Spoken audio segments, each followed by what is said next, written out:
Hello, Steve Lentz here with Discover Options, and welcome to this video edition of The Prepared Mind. It's May 23rd, 2016. Presented material is for educational purposes only and should not be construed as personalized financial advice. Past results are not necessarily indicative of future performance. Folks, what we're going to do here today is give you the Condor Butterfly Timing Report for the S&P 500 for those of you trading butterflies and Condor option strategies. And also as a bonus, we're going to show you the Directional Likelihood Report using volatility bands. It's my own creation. I think you're going to like what you see here. If you're new to the Prepared Mind, please subscribe.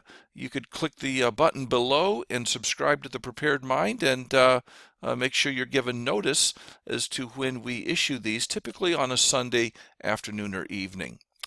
This blog is also accompanied by the text version done by Frank Fahey. You could go to discoveroptions.com, click the blog link. He does a great job of going over a ton of information for you for the upcoming week here. And just pages and pages of great information, some of it on earnings, a lot of it on volatility. There's a great little list here of double calendar candidates related to earnings, and he does that every weekend, and you can go and get a good list of candidate plays for double calendars on earnings. Also, if you go to our website for free, you could get an ebook, Simple Steps to Options Trading Success, co-authored by myself and Jim Graham. The link in the upper right will take you to the place to order that book. Again, it's our gift to you. And take a look around in our website, and we're going to talk a little bit later about what we offer in terms of mentoring. But let's get right to it, shall we? Okay, we're going to issue two reports here today. One is the S&P 500 Condor and Butterfly Timing Report. We'll get to the Likelihood Report in a few minutes. Let's go to the Timing Report. Here's the current market condition as of Friday's close on the 21st. You'll notice that the price, we cover price action, trend, and the overbought, oversold status of the market. And so in terms of price action, the highs and lows are higher than on Thursday, as is the close, higher as well than on Thursday. So that's pretty clear. On trend, we're underneath the 30-day simple moving average. And in terms of the stochastic overbought oversold indicator, the stochastic 15.3 is underneath 40, yet it's above its 3-day simple moving average. So all that combined gets us a certain market condition that has been repeated at various times in the past, between 1 and 200 times going back to January of 2000. You'll see there's another little red bar going back a couple weeks here on this chart where the same condition occurred at that point. All right, but we take that market condition and we ask ourselves, is this a good condition for selling option premium through butterflies or condors? That's the question, and that is what we seek to answer. That question is one we seek to answer using the following methodology.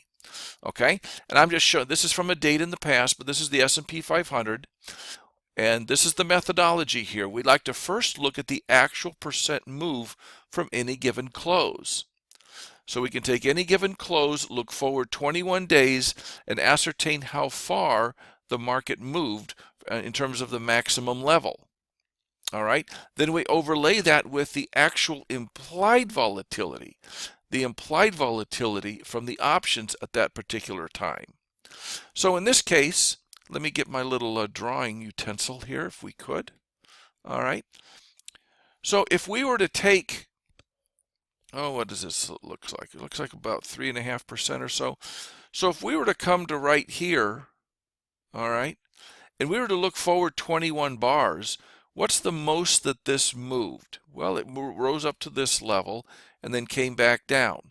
That works out to be roughly, and if I get this right, it looks like about roughly 3.25%, 3.5% or so right there. Now, at that time, the options were implying something over a 4% move.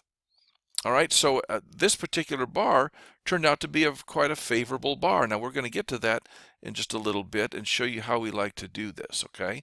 So let me do that, do this, and then we can continue. So this is what we do, is we paint the bars blue that are favorable, where you have the implied volatility higher than what actually came about, and we paint the bars red that turned out to be unfavorable, where the actual move was higher than the implied volatility. Pretty simple concept. All right, and of course, the 20 bars on the right are painted black because we don't yet have a measurement. We don't yet know if they turn out to be favorable or unfavorable. Make sense?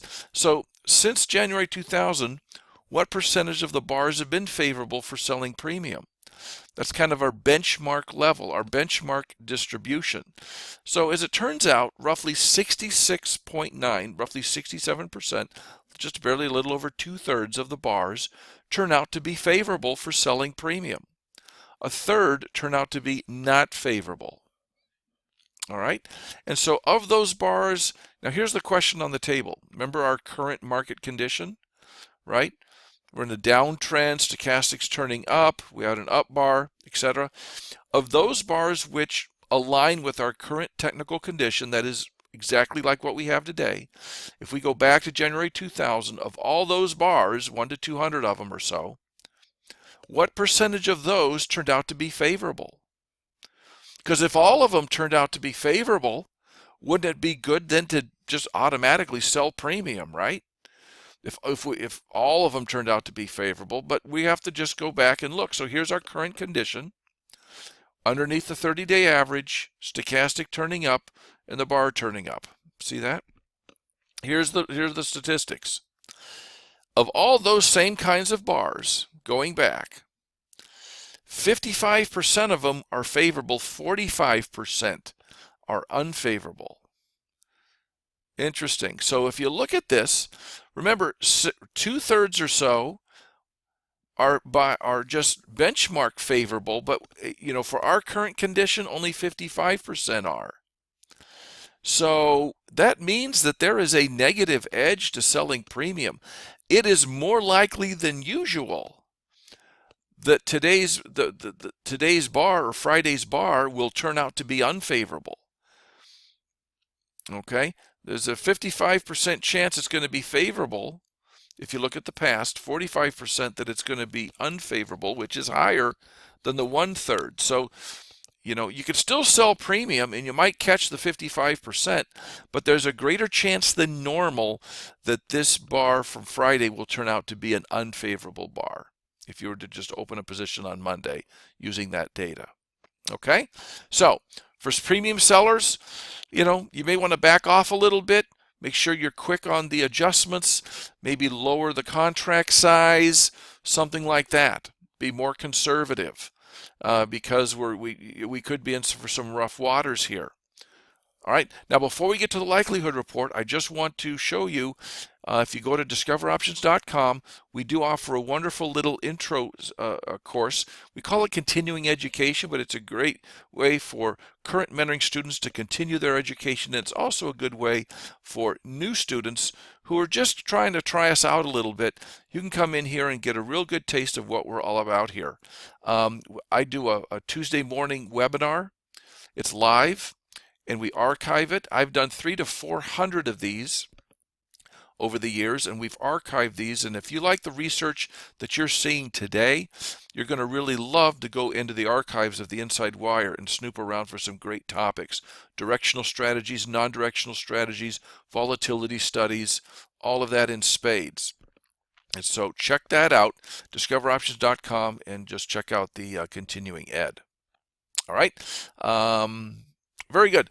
Directional likelihood report. Let's check this out. We take the current market condition, all right, and it's a very unique condition. The trend, price action, overbought, oversold. Since January of 2000, how often has this same scenario occurred? And what did the market do? Did the market go up, down, or wobble in the middle? That's the question. Now, here's the methodology we use to answer that. We're going to understand first the historical distribution of price. Then we're going to understand the distribution after that particular scenario develops. Okay. In other words, from each one of these scenario, every time this happened, what did the market do after that? We're going to do a little study. And then if there's a big difference between the historical distribution and the distribution after that technical scenario, the current condition, there might be an edge there. So this is completely different than looking at the implied volatility, all right? So this is a different concept. So here's what we do. We take volatility bands from 5, 10, and 15 days. We set them from the close a full standard deviation, 5, 10, and 15 days out, and we use the last 20 days to determine the statistical volatility as the input there. These are log normally distributed, of course. Here's an example. All right, let me grab my little drawing tool again. Here's the close. This is a 10-day one standard deviation band set from the close, all right? And so if you go 10 days in the future, here's the question on the table. Is price going to go up and hit this band? Here we draw the band straight out, okay? These are the price levels of the band. Is the market going to go up and hit the higher one, go down and hit the lower one, or is it going to wobble in the middle? Okay? Because if we find that well, here, I'll just keep going. So let's go. So what happened in this particular case? What happened? Boom, here we go. Look at that. The market clearly went up and hit the upper band. All right, so for that particular close, we record that the market hit the upper band. All right, then let's go to the next one. Okay, so from here, we have the lower band going out 10 days, the upper band, and did the market go up and hit the higher, the lower, or wobble in the middle? All right, watch that. Here we go, right there. You'll see that it came down and tried to hit the lower band, but didn't quite make it if you look carefully. So in this case, it hit neither band. So for that particular close, we record that it hit neither. And so what we do is from every close, we record how often price struck the upper and the lower 5, 10, and 15-day bands. And here's the distribution, okay? And this is as of 20th, yeah, that's it, the 20th. So going back to January of 2000, all right, on average, price would hit the upper 5-day band 29.4% of the time, the upper 10-day band 23% of the time, and the 15-day band about the same, 23%. It would hit the lower 5-day band 30% of the time, the 10-day band 29.5%, and the lower 15-day band 32.3% of the time. And that's over the course of 4,113 closes. Okay, so you take 4,113 closes. This is the distribution of price, 5, 10, and 15 days out. See that? Okay. So now what we do is we look at the distribution after our market condition develops, the one we just looked at. And here I went back and I can mark every time that happens. So every time that happens, I mark it. Here's the current red bar. It happened a few weeks ago, as I said. Happened a few times back in February, a whole bunch of times back in January. You see that? And then once back in December. And if you go back in time, what we do is we like to look at what happens at the close of that bar, like on Friday. Also, we like to look at what happens if the next day, say on Monday, price goes above the high of Friday, or if it goes below the low of Friday. What's the distribution in all three of these cases? So here we go. Let's take it just the close. What happened here? This is at the close. So let me mark this. This is at the close. Okay, and here what I'm going to do is, what we see here is that as of the close, price hits the upper bands less often than normal. Okay, you have the historical distribution. In this case, you'll see, if you look carefully, it hits the upper 5-day band 21.8% of the time, and the distribution normally is 29.4. So it's hitting that upper band 7.7% less often. This is out of 193 closes without consideration as to whether it goes above the high or below the low of Friday in this case, all right? And so you'll notice also that it hits the lower bands a little bit more often than historically. You see that? The lower 5-day band, 42.5, lower 10, 37.8, lower 15, 30. These are all higher than the baseline distribution.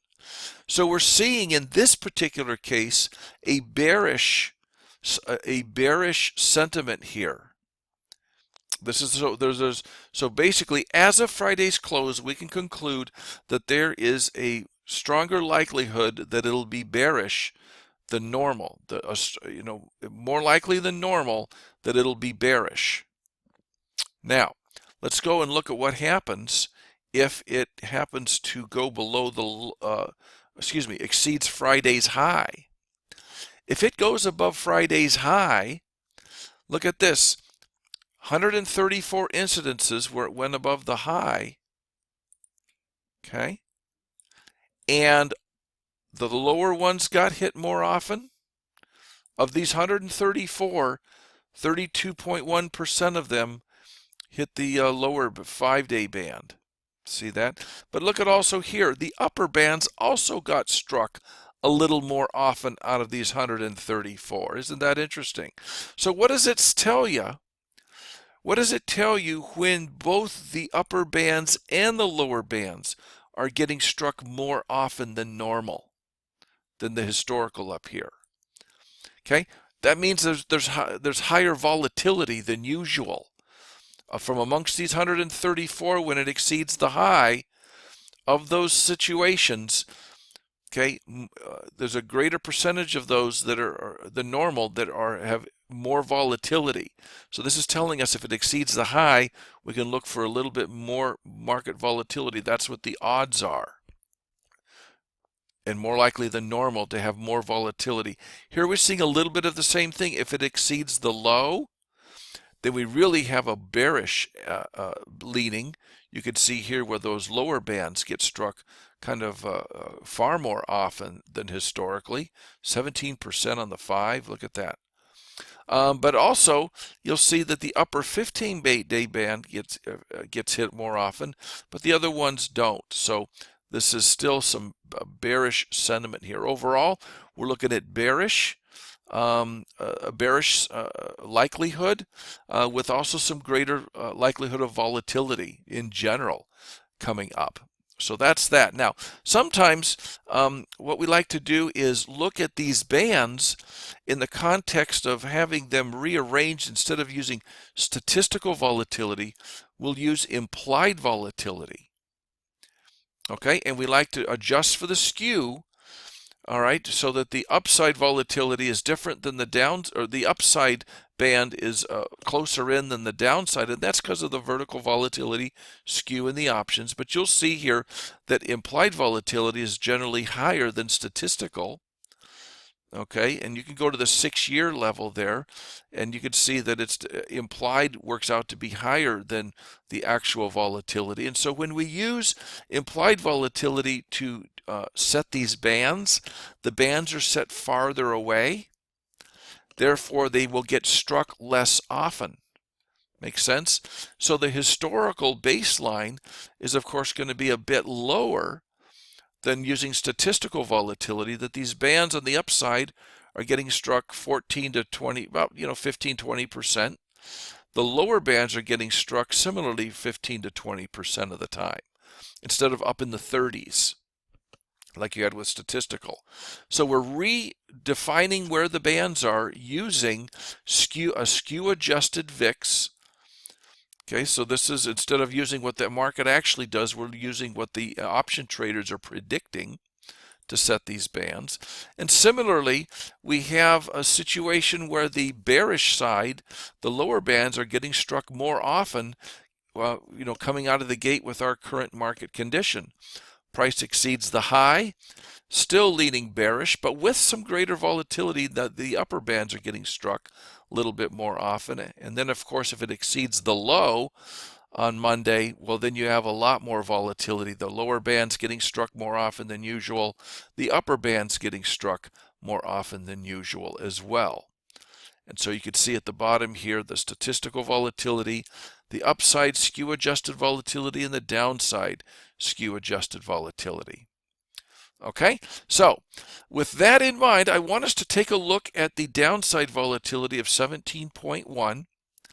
And we're going to take a look at a strategy for you to consider, and that would be the offset put butterfly. Those of you looking for good option premium selling strategies, you could take a look at this. And what we do is, and I already showed you that we have our skew adjusted numbers here, our volatilities. We're going to use this skew adjusted downside VIX of 17.1. That's coming from an algorithm I wrote to use the SIBO skew published value with the VIX to come up with that downside predicted move. And what we do is we go into option view, plug that into up here, 17.1. That establishes this 1 standard deviation level in the puts. And what we're going to do is create an offset put butterfly where we go out about 30 days, and we're not quite coming to half a standard deviation here. We're a good strike or two in from there. But what we do is we buy one at the money, come out of the money, not quite a half a standard deviation, sell two, and then we go shopping for the deltas here to make this thing as close to being delta neutral as possible and having a cash flow that's right around zero, as close to zero as we could get. And when we do this, we end up with a butterfly that looks very interesting. Okay, no matter how far the market goes up, we're not going to lose much money. But time decay is going to kick in, and if you look real closely, and you could use option view to model this, even just 14 days out, we're going to be right around 2 to 10% over here in the upside movement here, just 2 weeks out. If the market stays within a standard deviation, you could see here that our gains here could be anywhere from 15, well, about say 10 to 20% if the market does go down. So it really works out nicely. If the market goes down, we have a little bit of a kicker to help us out. And really we're looking for only about 5% or so within a week or two. And you could see that within a week or two, we could get the 5 to 10% yields, without the market really, it could even move it could move a full standard deviation. We're still going to make money on the downside there. And we're not going to get killed if it goes up dramatically. So this is a very hefty strategy, an offset put butterfly that's a broken wing to delta balance the whole thing. Okay, so that is the prognosis for the market with a nice little trade idea for you. I'm Steve Lentz with Discover Options. Go ahead and go to our website. We'd love to hear from you. Order the book. Check out our continuing ed as a way to get introduced to the services that we offer you. Take care. Have a great week trading. Bye-bye.